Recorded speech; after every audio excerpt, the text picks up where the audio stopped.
My name is Lela Tekhna, and the person I was assigned was Angela Davis. Angela Davis is an activist, an author, and a champion for basically human rights.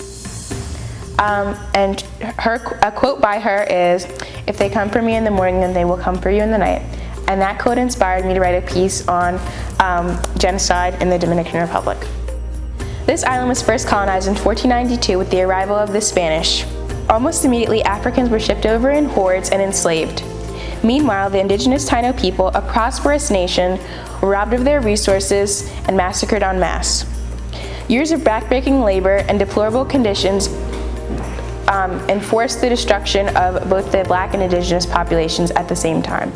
While the Dominican Republic suffered from repeated racist regimes like the repartimiento system, in which colonizers forced the lands that once protected the Taino people to be worked by both African slaves and by the indigenous slaves, or the encomienda system of 1503, in which the Taino people had to pay to be slaves on their own land. While the Taino people and the enslaved Africans were both suffering in the Dominican Republic, Haiti was having a revolution of its own while it was tired of French brutalization. This became the first successful slave rebellion, which led to the first black president and leader of a country in this hemisphere, but it also led to a massive multi-million-dollar debt, which the Haitians did not finish paying for until the 20th century. The independence of Haiti inflamed white fear within the international community.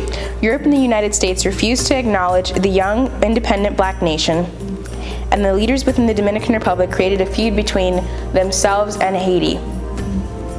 They did this to ensure that Afro-Dominicans, which by this time had comprised the majority of the Dominican population, did not assume the same power that their Haitian counterparts had.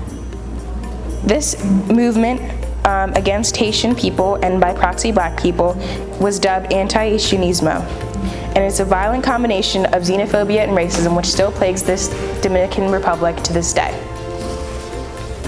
From Trujillo's Perejil massacre and destruction of Afro-Dominican culture, to Balaguer's 40-year reign of terror, to Mejia and Medina's endorsement of Trump, the Dominican Republic has seen corrupted leader after corrupted leader. Now it's 2020. I stand at the brink of the abyss, the border between Haiti and the Dominican Republic. My family has been here for generations, and yet I'm being beaten by guards. Onlookers shout insults and throw stones. A month ago, I watched my neighbors suffer the same fate. I threw stones then. A week ago, I was still one of you. Now, to you, I'm nothing. A rock has struck my skull. I hear a piercing scream, and then nothing. I cannot hear anymore. I catch the eye of one of my so-called friends as I fall to the ground. They came for me in the morning and will come for them in the night.